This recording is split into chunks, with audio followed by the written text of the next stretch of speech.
Once again, a very good morning and a warm welcome to each and every one here. आपको फिर और एक बार स्वागत और सबको सुप्रभात. Also want to welcome those of you who are joining us online. जो हमें ऑनलाइन देख रहे हैं उनको भी हम स्वागत करते हैं. We really pray and hope that each one of us is blessed by these sessions.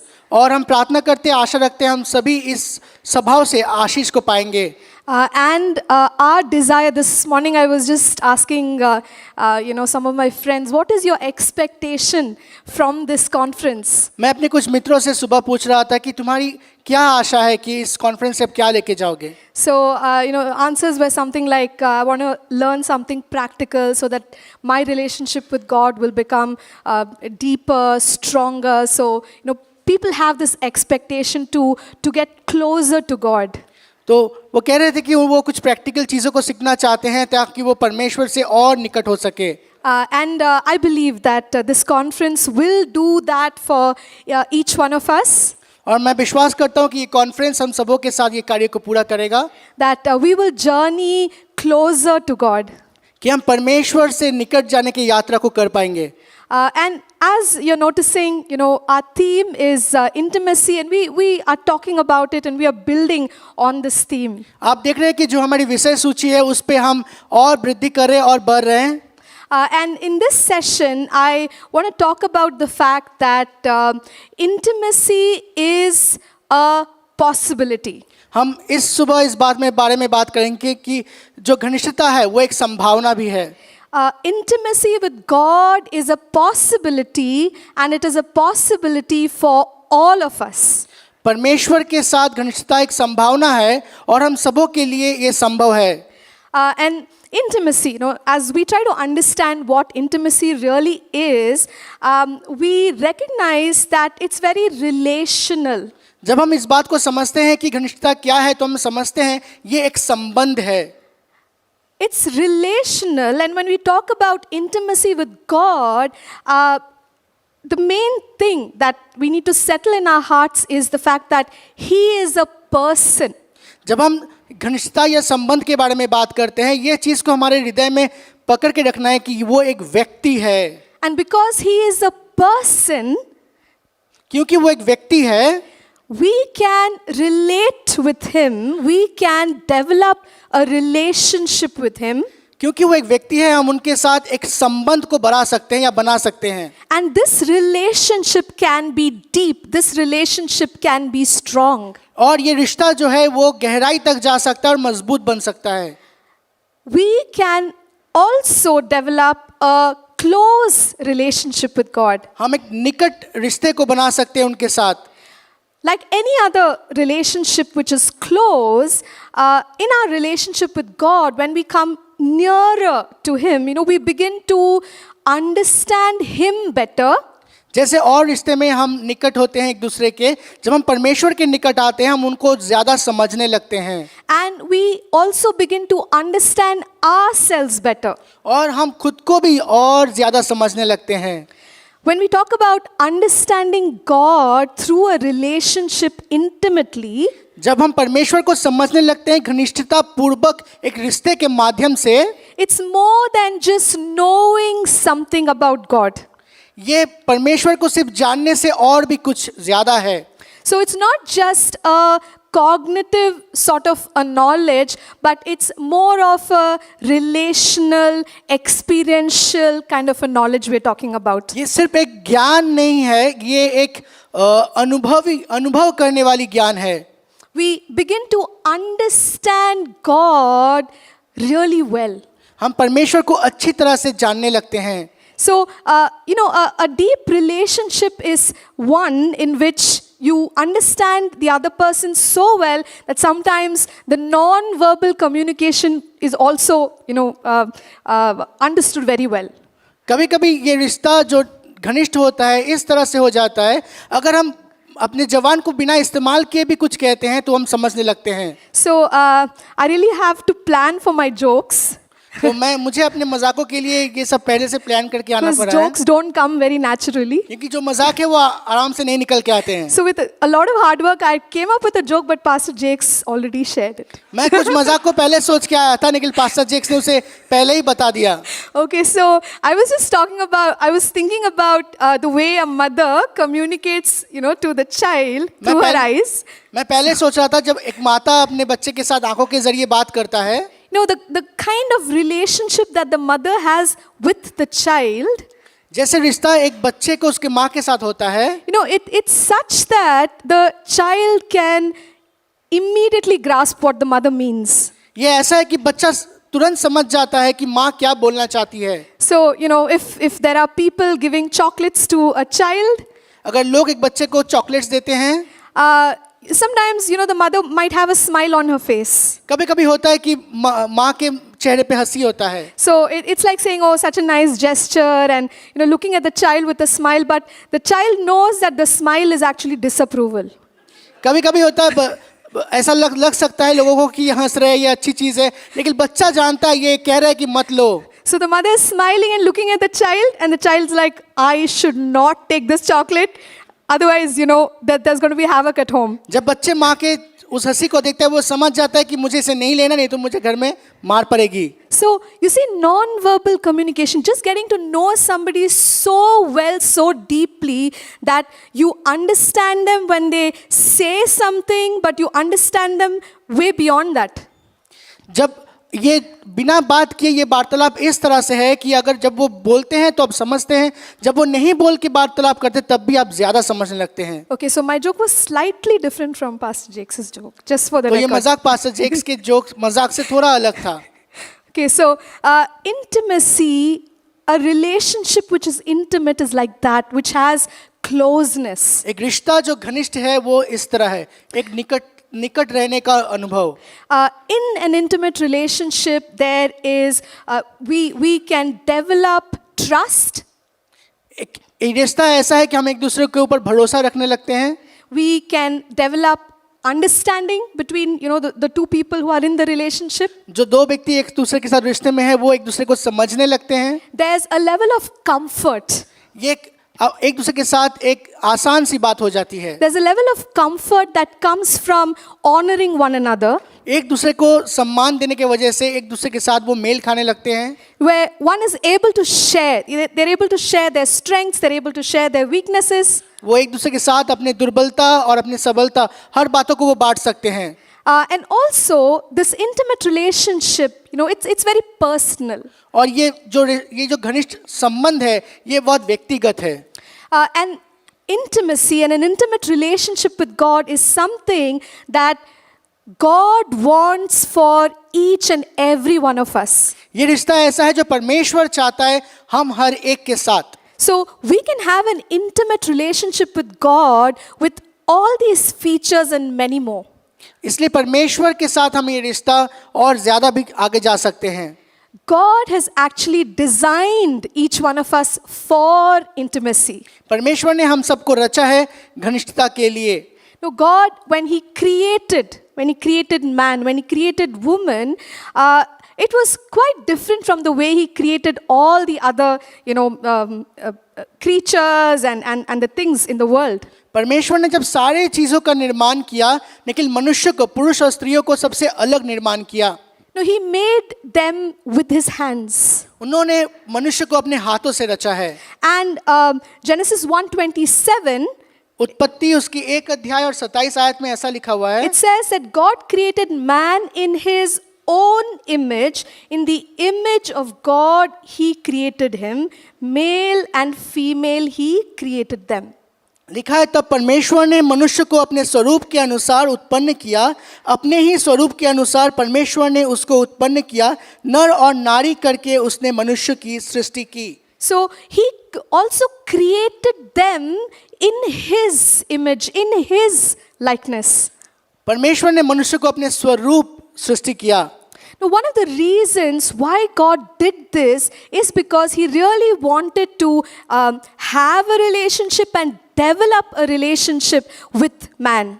क्योंकि परमेश्वर चाहते थे कि मनुष्य के साथ एक संबंध में विकास हो और मनुष्य के साथ एक घनिष्ठता हो। So, in his interactions with Adam and Eve, we see that God was communicating, God was instructing, God was fellowshipping, God was, he was working with them, he was relating with them in different ways. हम देखते हैं जब परमेश्वर आदम और हवा के साथ मिलजुल रहे थे तो वो बात करते थे, तो वो एक दूसरे के साथ अपने रिश्ते को बढ़ा रहे थे।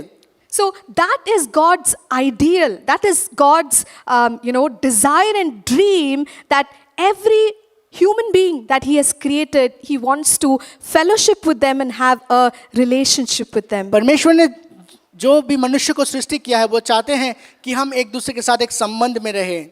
So God wanted that relationship to go further. He wanted that relationship to be deep. However, we know what happened.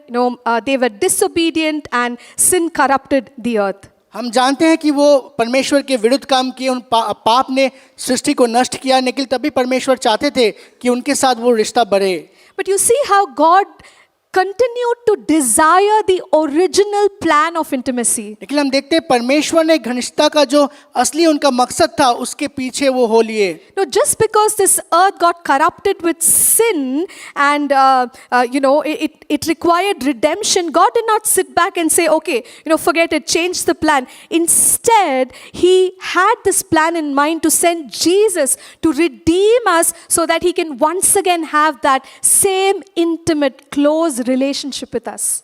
परमेश्वर ने देखा कि मनुष्य ने पाप किया और सारी सृष्टि को इधर से उधर कर दिया, लेकिन तभी परमेश्वर ने अपने प्लान को नहीं बदला। उन्होंने यीशु को भेजा ताकि फिर से सृष्टि को उद्धार किया जा सके।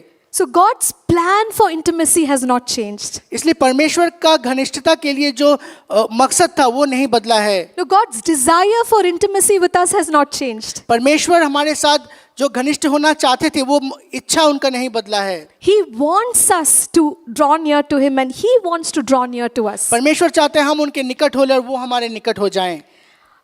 Though God wants this for us, one of the things that we need to understand is that you and I have to choose intimacy as well. परमेश्वर ये चाहता है कि हम और आप घनिष्ठता को चुनें।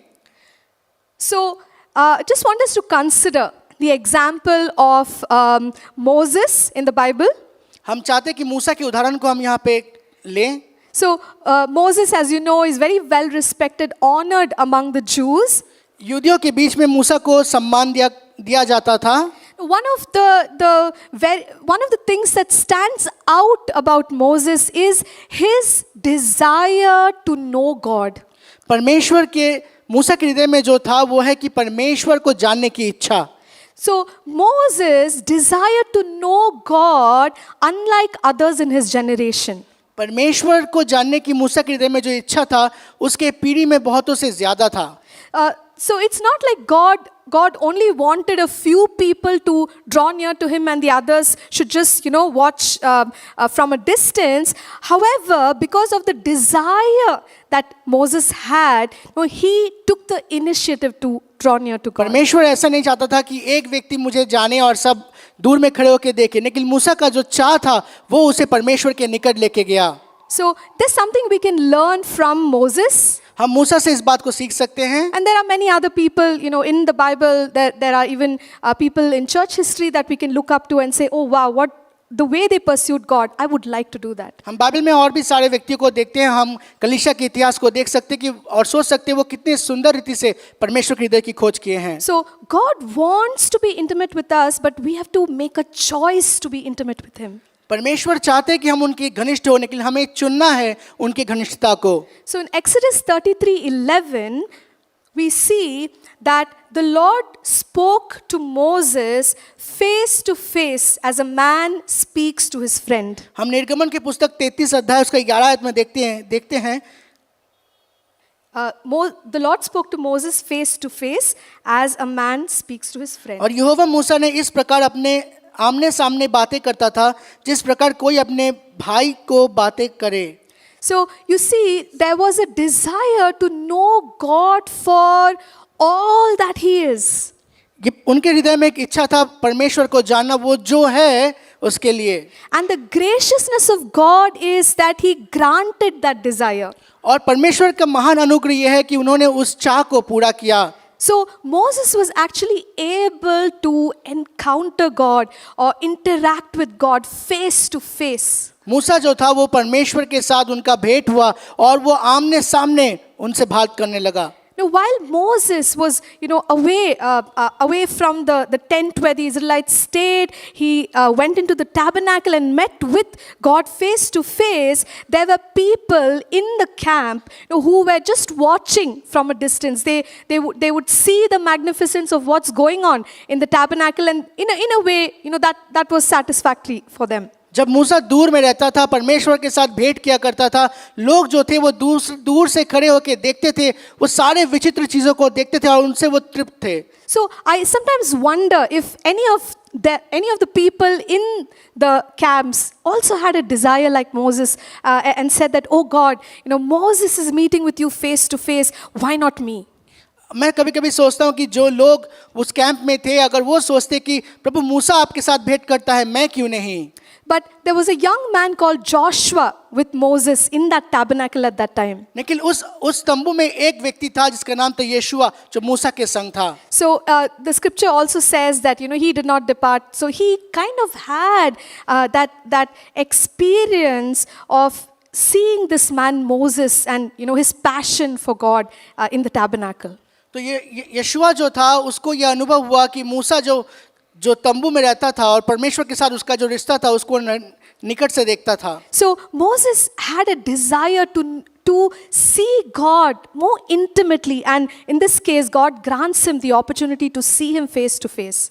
तो मूसा जो था वो परमेश्वर को घनिष्ठता से जान पाया था और परमेश्वर ने उसको ये मौका दिया कि उसे आमने सामने देखे। And another beautiful thing that you notice in this whole interaction is that it doesn't stop there.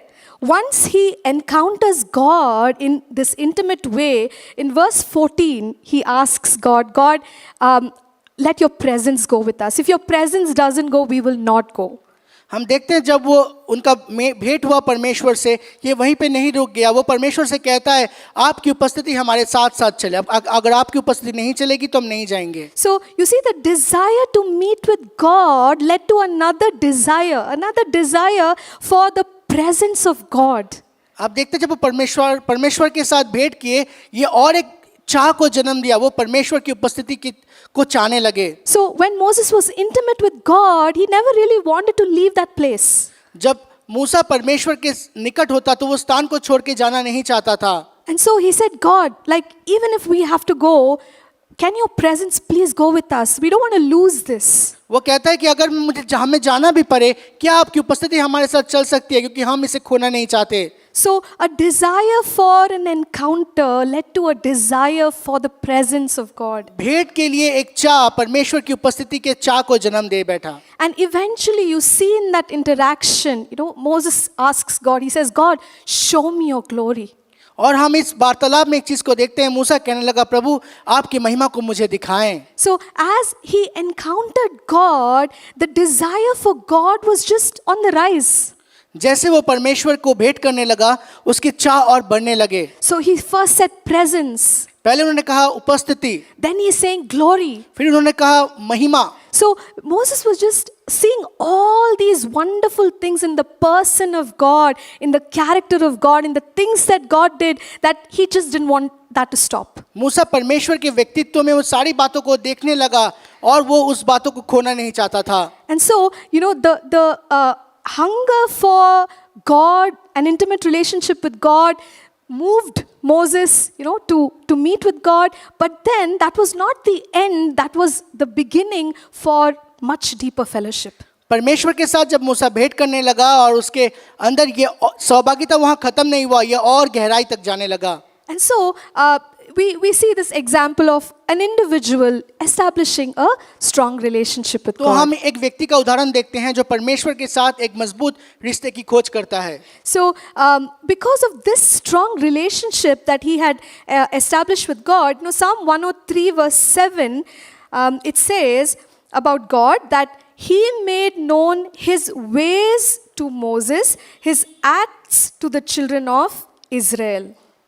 हम वचन संहिता 103 उसके 7 पद में पढ़ते हैं, उसने मूसा को अपनी गति और इजरायलियों पर अपने काम प्रकट किए। Okay, so notice here that the relationship, the intimacy was so strong that while the people of Israel knew, that, oh, God is great, God did all these miracles, He brought us out of Egypt, Moses knew way more than that. आप देखते हैं ये घनिष्ठता की वजह से लोग जानते थे कि परमेश्वर ने हमें उद्धार किया, हमें मिस्र से बाहर लेके आया, लेकिन मूसा इससे और ज्यादा कुछ जानता था। So the children of Israel knew the deeds of God, that God Israel- can do this. Israel के लोग परमेश्वर के कार्य को जानते थे कि परमेश्वर ये सब कार्य को कर सकते हैं, But God revealed His ways to Moses. लेकिन परमेश्वर ने मूसा को अपनी गतियों को बताया। So revealed His ways means, the character of God, the purposes of God, the whys. God was letting Moses know these deeper things. परमेश्वर मूसा को गहराई बातों को बता रहा था। परमेश्वर की गतियों को जानने का मतलब उनके चरित्र को जानना, उनके उद्देश्य को जानना। So it is possible to have this kind of a strong connectedness with God. ये संभव है परमेश्वर के साथ ये मेल बना के रखना। And it's not just for, some special individuals. और ये केवल कुछ चुने हुए व्यक्तियों के लिए है, ऐसा नहीं। God has created each one of us for intimacy. परमेश्वर ने हम सबों को सहभागिता के लिए बनाया है। Even when He spoke about the people of Israel in Exodus 19:6, God wanted them to be a kingdom of priests and a holy nation. जब निर्गमन की पुस्तक 19 अध्याय उसके 6वें आयत में हम देखते हैं कि परमेश्वर ने उन्हें चुना था एक पवित्र देश और एक जाति बनने के लिए। So He really wanted the people to be worshippers, to be priests unto Him. वो चाहते थे कि परमेश्वर के लोग उनके आराधनाकारी बने, उनके याजक बने। Okay, so this is a little bit about, a relationship that we see that Moses had with God. ये एक रिश्ता जिसके बारे में हम अभी देखें जो मूसा का था परमेश्वर के साथ। And I'm just trying to understand, intimacy and what kind of intimacy did people have with God. So we'll look a little bit about David and the kind of intimacy that he shared with God. परमेश्वर के लोगों का परमेश्वर के साथ कैसा रिश्ता था, हम इस बारे में और चर्चा करेंगे, इसलिए हम दाऊद के बारे में देखेंगे। So in the Psalms, David writes, Psalm 27 verse 4, he says, "One thing I have desired of the Lord, that will I seek, that I may dwell in the house of the Lord all the days of my life, to behold the beauty of the Lord and to inquire in His temple." 4. भजन संहिता 27 अध्याय उसके 4 आयत में लिखा हुआ है, पर एक वर मैंने यहोवा से मांगा है, उसी के यत्न में लगा रहूंगा कि मैं जीवन भर यहोवा के भवन में रहने पाऊं, जिसे यहोवा की मनोहरता पर दृष्टि लगाए रहूं और उसके मंदिर में ध्यान किया करूं। Okay. So David, being a warrior, being a worshipper and a king, we are amazed by the choice that he's making in this particular verse. हम कभी सोचने लगते हैं कि दाऊद जो एक राजा था, वो एक योद्धा था, तब भी उन्होंने ऐसा एक निर्णय लिया। He asked for one thing and he desired for one thing from the Lord. वो परमेश्वर से केवल एक ही चीज चाहा। And he says that one thing is that I may dwell in the house of the Lord all the days of my life. उन्होंने एक चीज चाहा कि मैं ये चाहता हूं कि हमेशा परमेश्वर के घर में रहूं। So he had come to value God, come to value the presence of God above, I'm sure, so many other privileges that he had as a king. मूसा के जीवन में जो सारी सुविधाएं थी, उनके जीवन में राजा होने के नाते उन सबों से ऊपर उन्होंने परमेश्वर को स्थान दिया। So he made God and the presence of God his one pursuit.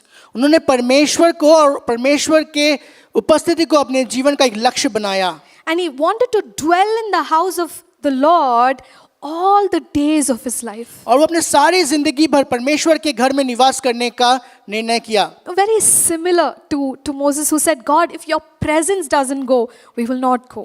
जैसे मूसा ने कहा था, उसी तरह मूसा ने कहा, अगर आपकी उपस्थिति नहीं चलेगी हमारे साथ तो हम भी नहीं चलेंगे। And after having tasted the presence of God, another thing that he says is to behold the beauty of the Lord. परमेश्वर के उपस्थिति को चखने के बाद उन्होंने यह कहा कि उनके परमेश्वर की सुंदरता को देखें। So he is expressing his desire to know all that God is. और इस तरह वो इस बात की व्याख्या कर रहे हैं कि परमेश्वर जो सब कुछ है उसको जानने की चाह, No, his greatness, उनकी महानता, no, his majesty, उनके राजकीयता, his power, उनके पराक्रम, his glory, उनकी महिमा, his righteousness, उनकी धार्मिकता, his justice, उनके विचार, his mercy. उनकी दया। So just beholding every aspect of who God is. परमेश्वर जो है उन सारी बातों को देखना, And so that became his delight. और ये उनकी हृदय की चाह बन गया। And he says, God, I just want one thing. और वो कहने लगा मैं एक चीज चाहता हूँ परमेश्वर, I want to be in your presence all the मैं time. आपकी उपस्थिति में हमेशा के लिए रहना चाहता And हूँ, I want to discover you more. और मैं आपको खोज करना चाहता हूँ। And towards the end it says, and to inquire in his temple. और उनकी मंदिर में रहना चाहता हूँ। So to inquire in his temple has to do with meditating. मंदिर में ध्यान करने का मतलब है ध्यान लगाना। So he wanted to meditate on who God is and what God can do and completely give his mind to God. मतलब वो इस बारे में मनन करना चाहते थे कि परमेश्वर क्या है, परमेश्वर क्या कर सकते हैं। वो अपने सारे मन को परमेश्वर को सौंपना चाहते थे। So it's beautiful to see that people journey to such places of intimacy with God. और हम देखते हैं कि वो चाहते थे कि हम देखते हैं कि लोग किस तरह इस घनिष्ठता में रहे परमेश्वर के साथ। Now I want to quote another psalm of David. This is Psalm 63 verses 1 and 2. हम वचन संहिता उसके 63 को देखेंगे। Verses 1 and 2, I will read it. Says, O God, you are my God. Early will I seek you. My soul thirsts for you. My flesh longs for you in a dry and thirsty land where there is no water. Verse 2. So I have looked for you in the sanctuary to see your power and your glory. कहता है 1 और 2 आयत ऐसा कहता है, परमेश्वर तू मेरा परमेश्वर है, मैं तुझे यत्न से ढूंढूंगा सुखी और निर्जल ऊसर भूमि पर। मेरा मन तेरा प्यासा है, मेरा शरीर तेरा अति अभिलाषी है। इस प्रकार से मैंने पवित्र स्थान में तुझ पर दृष्टि की कि तेरी सामर्थ और महिमा को देखूं। So once again we see that closeness that David experienced with the Lord. फिर से हम देखते हैं उस संबंध को जो दाऊद मसीह के साथ परमेश्वर के साथ अनुभव किए हैं, Where he says, Oh God, you are my God. जहां वो कहता है परमेश्वर तू मेरा परमेश्वर है। So in that place of intimacy, though God is great and God is good, we say all those things and it's applicable to all of us, somewhere it became so personal to David that he said, Oh God, you are my God. जब वो कहने लगा जब वो देखता है कि परमेश्वर महान है, ये सारी बातें हैं, लेकिन ये सारी बातें उसके जीवन में व्यक्तिगत बन गया, जहां वो कहने लगा हे परमेश्वर तू मेरा परमेश्वर है। So it was personal. This relationship was so personal to David. ये रिश्ता उनके लिए एक व्यक्तिगत रिश्ता हो गया। And he says that early will I seek you, and goes on to say that every part of him is wanting God. So he says, my soul thirsts, my flesh longs for you in a dry and thirsty land where there's no water. वो कहने लगा कि मैं प्यासा हूँ, मेरा शरीर तेरा अभिलाषी है, और जहाँ कोई पानी नहीं होता ऐसे निर्जल स्थान पे मैं तेरा खोज करूँगा। So God became a priority. He says, early will I seek you, O God. First, I put you first. वो परमेश्वर को अपना प्रधानता बनाने लगा, कहने लगा प्रातः काल मैं तुझे ढूंढूंगा, परमेश्वर तू मेरा पहला है। And his every part of his being is so affected by intimacy with God that every part of him wants God. उनका शरीर के सारा अंग ऐसे प्रभावित हुआ कि वो कहने लगा कि मैं सारे अंगों से तुझे खोज करूंगा। So his emotions are looking for God. God, I want to feel you. उनका जो अनुभव है, उनका जो आवेग है, सब कहने लगा कि परमेश्वर मैं तुझे अनुभव करना चाहता हूँ। So even his flesh, he says, my flesh, even my body is longing for you, for your presence. वो कहने लगा कि मेरा शरीर तेरा अभिलाषी बन गया, तेरी उपस्थिति का अभिलाषी बन गया है। So in this way, he desired the presence of God. इस रीति से वो परमेश्वर को चाहने लगा. And verse 2, he says, so I looked for you in the sanctuary to see your power and your glory. दूसरे आत्मा कहता है, इस प्रकार से मैंने पवित्र स्थान में तुझ पर दृष्टि की. So in this psalm, he's saying that he knew that he can find God in the sanctuary. So he went to the place where he knew he would find God. वो जानता था कि परमेश्वर को उसकी पवित्र स्थान में वो पाएगा, तो उस स्थान पे वो गया जहां उसे परमेश्वर मिल सके. So God was personal, God became a priority, and every part of David was seeking after God. He was willing to go to the place where he could find God. Dawood उस स्थान पे जाने के लिए राजी हो गया जहां उसे परमेश्वर मिल सके, और उसके सारे अंग परमेश्वर का खोजी बन गया. So, just some examples of people who have, closely related with God. But this invitation, of intimacy is for each of us. And we will look at a couple of scriptures from the New Testament regarding that. ये एक उदाहरण है किस तरह लोग परमेश्वर के खोजी बन गए, लेकिन हम सबों को आमंत्रित किया गया इस घनिष्ठता में. हम नए नियम से कुछ वचनों को देखेंगे इसके बारे में. So in John 17 and verse 3, यूहन्ना 17 अध्याय उसका 3 आयत में we see that God wants us to know Him, and that is eternal life. हम जानते हैं कि परमेश्वर चाहता है कि हम उन्हें जानें, और यही अनंत जीवन है. So eternal life is to know God and to know the Lord Jesus. अनंत जीवन ये है कि परमेश्वर को जानना, यीशु मसीह को जानना. And God wants to reveal Himself to us. और परमेश्वर खुद को हमारे पास प्रकट करने की इच्छा रखता है. So we know that the Lord Jesus came to reveal the Father to us. हम जानते हैं प्रभु यीशु मसीह आए थे पिता को हमारे पास प्रकट करने के लिए. We know that He walked the earth so that we can know Father God well. हम जानते हैं प्रभु यीशु मसीह पृथ्वी पे चले ताकि हम पिता परमेश्वर को अच्छी तरह से जान सके. So in John 1:14 we read, and the word became flesh and dwelt among us, and we beheld His glory, the glory as of the only begotten of the Father, full of grace and truth. यूहन्ना 1:14 में लिखा हुआ है, और वचन देहधारी हुआ और अनुग्रह सच्चाई से परिपूर्ण होकर हमारे बीच में डेरा किया, और हमने उसकी ऐसी महिमा देखी जैसे पिता से एक लौते की महिमा. So God came down as the Lord Jesus Christ, in flesh, so that He can reveal Himself to us. परमेश्वर यीशु मसीह पृथ्वी पे आया ताकि हम परमेश्वर को जान सके. And revealing oneself is also an act where we, build relationship. और ये एक ऐसा प्रकाश करना एक ऐसी चीज है कि ताकि हम उनके साथ घनिष्ठता को बना सके. So when there is revelation about someone, we get to know them better, and we can actually build that relationship. जहाँ एक स्थान पे किसी के बारे में प्रकाशित होता है, इसके मतलब हम उन्हें अच्छी तरह से जान सकते हैं और रिश्ते को बना सकते हैं. And we see how God wanted to reveal Himself, and that's why Jesus came. हम देखते हैं कैसे परमेश्वर खुद को हमारे पास प्रकाशित करने की चाह रखता है, और इसीलिए यीशु मसीह आए थे. That intimacy which seemed to have been lost after the sin in the Garden of Eden, God wanted it back for us through the Lord Jesus Christ. वो घनिष्ठता जो ऐसा लगा कि बाग में कहीं खो गया है पाप के बाद, प्रभु यीशु मसीह के द्वारा परमेश्वर फिर से हमारे जिंदगी में वापस लाना चाहते हैं. And today, each one of us has an audience with God. और आज आप सबके पास एक दर्शक है परमेश्वर के साथ.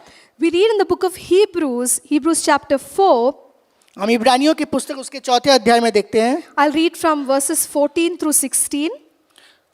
14 से 16 तक हम पढ़ेंगे. It says, seeing then that we have a great high priest who has passed through the heavens, Jesus the Son of God, let us hold fast to our confession. For we do not have, I'll read the whole thing. For we do not have a high priest who cannot sympathize with our weaknesses, but was in all points tempted as we are, yet without sin. Let us therefore come boldly to the throne of grace, that we may obtain mercy and find grace to help in time of need. इसलिए जब हमारा ऐसा बड़ा महायाजक है जो स्वर्गों से होकर गया है, अर्थात परमेश्वर का पुत्र यीशु, तो आओ हम अपने अंगीकार को दृढ़ता से थामे रहे, क्योंकि हमारा ऐसा महायाजक नहीं जो हमारी निर्बलताओं में हमारे साथ दुखी ना हो सके, वरन हम सब बातों में हमारे समान परखा तो गया तो भी निष्पाप निकला। इसलिए आओ हम अनुग्रह के सिंहासन के निकट हियाव बांध कर चले कि हम पर दया हो, वो अनुग्रह पाए जो आवश्यकता के समय हमारी सहायता करे। So the Lord Jesus, He is our great high priest who's already paid the ransom for our sins. प्रभु यीशु मसीह हमारा महायाजक है जिन्होंने हमारे पाप के लिए कीमत चुकाई है। And now, because of what He has done, scriptures say that we can come boldly into the presence of God. उन्होंने जो कुछ किया है, इसलिए वचन कहता है कि हम साहस के साथ उनकी उपस्थिति के सिंहासन के सामने आ सकते हैं। You know, the kind of experience that Moses had, मूसा के पास जो अनुभव था, you know, that intimate experience with God. वो परमेश्वर के साथ निकटता का जो उनके पास अनुभव था, Now, in the new covenant, each one of us, because of what the Lord Jesus has done, we can desire and we can move into that kind of a relationship with God. पर यीशु मसीह में नए नियम में, नए वाचा में हम भी उस तरह के रिश्ते में परमेश्वर के साथ जा सकते हैं। It's because of Jesus that, you know, we can go past that veil right into the Holy of Holies, the presence of God. हम महापवित्र स्थान में यीशु मसीह की वजह से उस पर्दे के उस पार जा सकते हैं और प्रभु के साथ घनिष्ठ बन सकते हैं। And God is really inviting us to intimacy in every way. और परमेश्वर हमको आमंत्रित कर रहा है कि हर रीति से हम उनके साथ घनिष्ठ बन जाएं। We see in scriptures that, you know, God wants us to have fellowship with the Father, with the Son, and fellowship with the Holy Spirit. हम वचन में देखते हैं कि परमेश्वर चाहते हैं कि हम पुत्र के साथ, पिता के साथ और पवित्र आत्मा के साथ रिश्ते को बनाएं। So each one of us, we can develop our relationship, our friendship, you know, our partnership with the Father, the Son, and the Holy Spirit. इसलिए हम हर कोई प्रभु के साथ अपने रिश्ते को बना सकते हैं, एक दूसरे के सहायक बन सकते हैं, पिता के साथ, पुत्र के साथ और पवित्र आत्मा के साथ भी। So the invitation is there for us to receive. यह आमंत्रण हम सबों के लिए हमको ग्रहण करना है। You know, God has done whatever is required, you know, for us to make this journey, but making that choice, taking the initiative is what you and I need to. परमेश्वर ने वो सारी बातों को किया है जो हमें इस यात्रा में जाने के लिए चुना है, लेकिन हमें चुनना है कि हम परमेश्वर के साथ घनिष्ठ होना चाहते हैं। That initiative, you know, that seeking initiative is something that God is calling each one of us to. ये चाह परमेश्वर चाहता है, हम सबको चाह में आने के लिए परमेश्वर हम सबको बुला रहे हैं। So whether it was under the old covenant or in the new covenant. ये पुराने वाचा में हो या नए वाचा में हो। In Jeremiah 29 and I'll read both verse 12 and 13 from the Amplified. यिर्मयाह उसके 29. 29 में हम 13 और 14 को पढ़ेंगे, 12 और 13 को पढ़ेंगे। So it says, then you will call on me and you will come and pray to me and I will hear your voice and I will listen to you. Then with a deep longing you will seek me and require me as a vital necessity, and you will find me when you search for me with all your heart.